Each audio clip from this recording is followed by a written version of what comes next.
आइए देखते हैं। आज हमने पिछले वीडियो में मैंने बताया था कि लॉ ऑफ फोर्स और दो तरह के क्वेश्चन आते हैं कि लॉ ऑफ फोर्स दिया हो और आपको सेंट्रल ऑर्बिट का जो पाथ है वो किस टाइप का है, ऑर्बिट किस टाइप का है वो फाइंड करना है। और कभी कभी क्या होगा कि क्वेश्चन में आपको ऑर्बिट पता होगा, आपको बताना होगा कि फोर्स कैसे वर्क कर रहा है।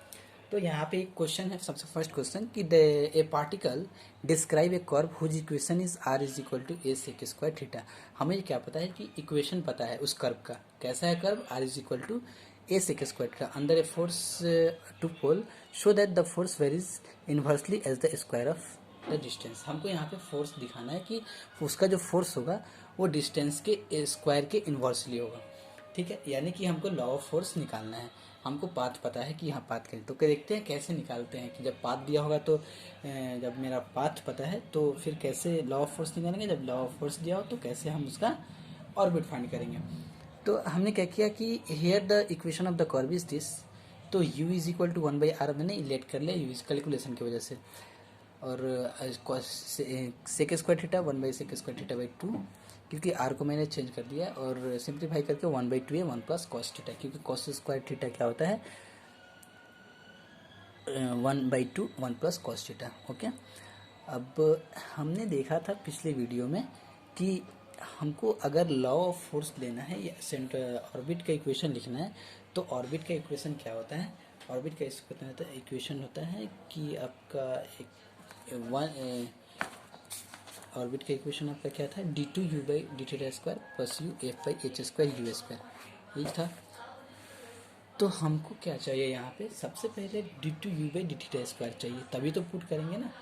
तो देखते हैं du/d, तो पहले हमको du/d चाहिए, तो हमने du/d निकाल दिया, क्योंकि मैंने u को लेट कर दिया था 1/r is equal to you करके, मैंने ये वाला चीज़ निकाला, इसको डिफ्रेंशिएट किया u को, तो मुझे ये वाला चीज़ निकला, d2u/d2 निकला, d2u/d2 plus u is equal to, मैंने थोड़ा सा और सब कर दिया, इज इक्वल टू 1/2 है।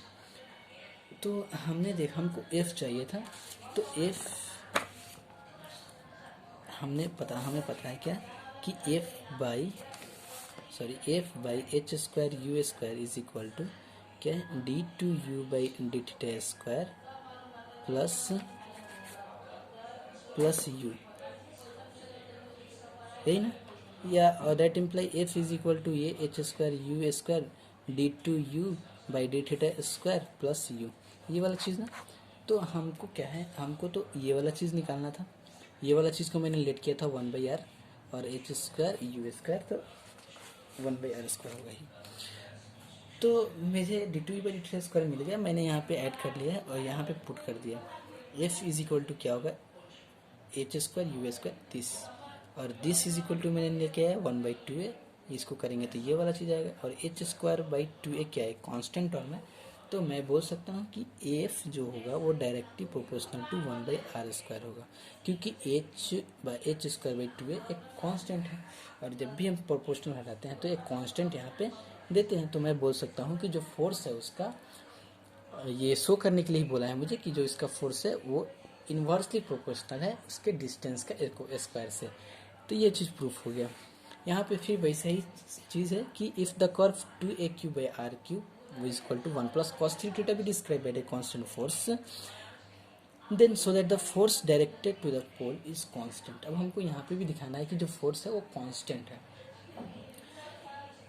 तो here the equation of the curve is this, curve का इक्वेशन मिला है हमको फोर्स निकालना है। हम बस यही बात बोलेंगे, पूरा चैप्टर में यही खेल होगा कि आपको इक्वेशन दिया रहेगा ऑर्बिट का, आपको लॉ ऑफ फोर्स निकालना है, लॉ ऑफ फोर्स दिया रहेगा, आपको ऑर्बिट निकालना है। अभी हम लोग वो देख रहे हैं कि हमको ऑर्बिट पता है कि ऑर्बिट किस तरह के है, और हमको लॉ ऑफ फोर्स फाइंड कर रहे हैं। तो इक्वेशन ऑफ द कर्व मेरा ये चीज़ निकला, थोड़ा सा इसको सिंप्लीफाई किया, 1/r को मैंने यू लेट किया और इस तरह से सिंप्लीफाई कर दिया, सिंप्लीफाई करके मैंने अच्छा सा फॉर्मेट लाया है कि a cube u cube is equal to cos square 3θ/2, taking logarithm both side, मैंने लॉग लिया, लॉग लेने के बाद 3 log a plus 3 log u is equal to 2 log cos θ। हमको क्या क्या चाहिए, हमको लॉ ऑफ फोर्स निकालने के लिए हमको चाहिए d2u/d2 चाहिए, और आपको बस यही चाहिए, बाकी सब तो यहाँ पे फोर्स निकालना है। तो हो जाएगा। तो differentiating with respect to theta से मैंने इसको डिफ्रेंशिएट किया, d u by d theta निकाला, फिर से डिफ्रेंशिएट करके मैंने d t u by d theta इसका निकाला। कैलकुलेशन आप लोग देख लेंगे खुद से तो ज़्यादा बेहतर होगा, क्योंकि कुछ नहीं है, ज़्यादा हार्ड कैलकुलेशन नहीं है, सिर्फ मैं डिफ्रेंशिएट कर रहा हूँ इसको, और ऐसे ही आप भी डिफ्रेंशिएट करेंगे। थोड़ा सा बता देता हूँ मैं आपको, ठीक है। आप डिफ्रेंशिएट करेंगे, अगर प्रॉब्लम कुछ होगा तो आप लोग कमेंट में ज़रूर बोलेंगे हमको। तो फिर मैंने d u by d theta निकाला, d two u by d theta square निकाला, और हमको पता है f is equal to h square u square d two u by d theta square plus u. तो d two u by d theta square निकल गया, मतलब खेल खत्म। मैंने इसका वैल्यू पुट किया, प्लस यू डाला, और थोड़ा सा सिंप्लीफाई करके तो मुझे क्या मिला, F is equal to h square u square d u by d theta square plus u is equal to minus h square two a cube. ये तो मेरा कॉन्स्टेंट ही है। तो ये वाला आपका प्रूफ हो गया। यहाँ पे प्रूफ करने के लिए बोल रहा था कि कर्व का ये इक्वेशन है, तो शो करना है कि जो फोर्स होगा वो डायरेक्टेड टू पोल होगा। डायरेक्टेड टू पोल मतलब आपको शो करना होगा कि ये निगेटिव आ रहा है, तो मेरा तो निगेटिव आ रहा है, डायरेक्टेड टू पोल हो गया, और ये कांस्टेंट भी है इसलिए कांस्टेंट है। और नेक्स्ट एक और क्वेश्चन देखते हैं। ये क्वेश्चन जो है वो मैं बाद में आप लोगों को बता दूँगा। एक और क्वेश्चन आपके लिए,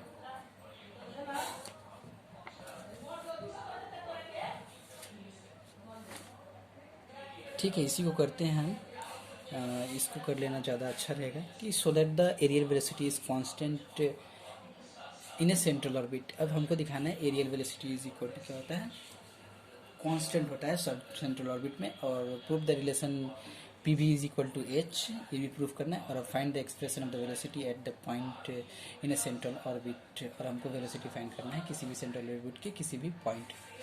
ठीक है, देखते हैं इसको। सबसे पहला नंबर का क्वेश्चन जो था, तो हम लोग का सबसे पहला क्वेश्चन था हम लोगों को कि वेलोसिटी क्या होता है, सेंट्रल ऑर्बिट में कांस्टेंट होता है, उसको शो करते हैं। ओके, तो हमने माना कि वो एक कोई पोल है और सेंटर ऑफ फोर्स जो हमने पोल की जैसे लिया है उसको, और वो एक से इनिशियल लाइन, और किसी भी टाइम पे पी आर थीटा विद किसी भी टाइम पे पी आर थीटा क्या है, पार्टिकल का पोजीशन है। इसका मैंने रेडियल डायरेक्शन और कॉस रेडियल डायरेक्शन में क्या लिया, फोर्स लिया मैंने। ठीक है, we choose the centre of force as polar fix, वही सब मैंने लिखा है। मास का पार्टिकल है और ये फोर्स से पर यूनिट मास पे डायरेक्ट टुवर्ड्स ओरिजिन क्या कर रहा है, वर्क कर रहा है। Then the equation of motion in the cross radial direction is equal to this. यहाँ से मैंने थोड़ा सा सिंप्लीफाई करके r square theta is equal to constant h. हमको पता है ये सब, मैंने दो क्वेश्चन में लगातार सेम काम किया है मैंने ये चीज़ का। ठीक है, let us consider that the particle moving along the curve APQ described on an arc PQ is equal to del s। पहले ऐसा क्वेश्चन है सेम टू सेम, थोड़ा सा चेंजेस है इसमें। मैंने क्या किया कि पार्टिकल P पे था, थोड़ा सा मूव करके Q पे गया, Q पे जाने के बाद तो मैं टी टाइम में let the coordinates of the point P and Q is equal to r comma theta dot and r plus del r theta plus del theta. ये तो मैंने पहले ही क्वेश्चन में किया था। अभी इसको थोड़ा सा चेंजेस करेंगे कि ये हमको दिखाना है कि एरियल वेलोसिटी क्या होता है, कांस्टेंट होता है। बस हमने पिछला क्लास में भी किया था कि areal velocity is equal to क्या होता है, limit del t tends to zero area of O P Q by del t. अगर आपने पिछला वाला वीडियो नहीं देखा तो ज़रूर से ज़रूर वाला वीडियो देखिए। उसको अगर कर लेंगे तो ये करने का ज़रूरत नहीं होगा, ये ऑटोमेटिक हो जाएगा आपसे। तो limit del t to area of O P Q क्या है, एक ट्रायंगल टाइप का है, और triangle O P Q by del t and del t tends to zero one by two r plus del r sine theta and del t sine del theta. हमने क्या किया, higher जो में small quantity था और higher order था उसको मैंने नेगलेक्ट कर दिया। One by two r square del theta d t होता है, one by two r square बाहर किया मैंने, तो d theta by d t and d theta by d t is equal to already मैंने यहाँ पे फाइंड करके रखा है एक कॉन्स्टेंट। तो one by two r square theta dot और थीटा डॉट ये आर स्क्वायर थीटा क्या होता है एच बाई टू, ये क्या हो गया, areal velocity is equal to मेरा कॉन्स्टेंट आ गया। उसके बाद मेरा दूसरा क्वेश्चन क्या था कि prove the relation between p v is equal to at where p is equal to perpendicular length from O to the tangent at passing through P. ठीक है, और दूसरा हमको दिखाना है कि p v is equal to h होता है। तो देखते हैं इसको। Now let P be the length of the perpendicular from flow and tangent to the path at P and V the velocity। मैंने सबको बोल दिया कि यहाँ P क्या है मेरा, V क्या है मेरा, तो मैंने पहले ही बोल दिया। और आर के p is equal to s. Let five the angle between the radius vector O P and the tangent P. ये जो मेरा फाइव एंगल है, ये वाला जो टेंजेंट है, ये वाला जो टेंजेंट आ रहा है पी से, और ये जो इसका पोजीशन है किसी भी टाइम पे आर, उसके और इसके बीच का एंगल मैंने बोला फाई। तो tan phi is equal to क्या होता है, हमको पता है कि r d theta by d t होता है। तो sine phi is equal to क्या होगा, r d theta by d c. हमको ये पहले से पता है, ये tan theta is equal to r d theta by d r होता है, and sine phi is equal to r d and d theta by d S होता है। मैंने पिछला क्वेश्चन में भी ये काम किया था, साइन वाला सिर्फ किया था, टेन वाला काम नहीं किया था। तो r square theta is equal to h अभी प्रूफ किया मैंने पिछले, बस जस्ट इसके पहले क्वेश्चन में जस्ट।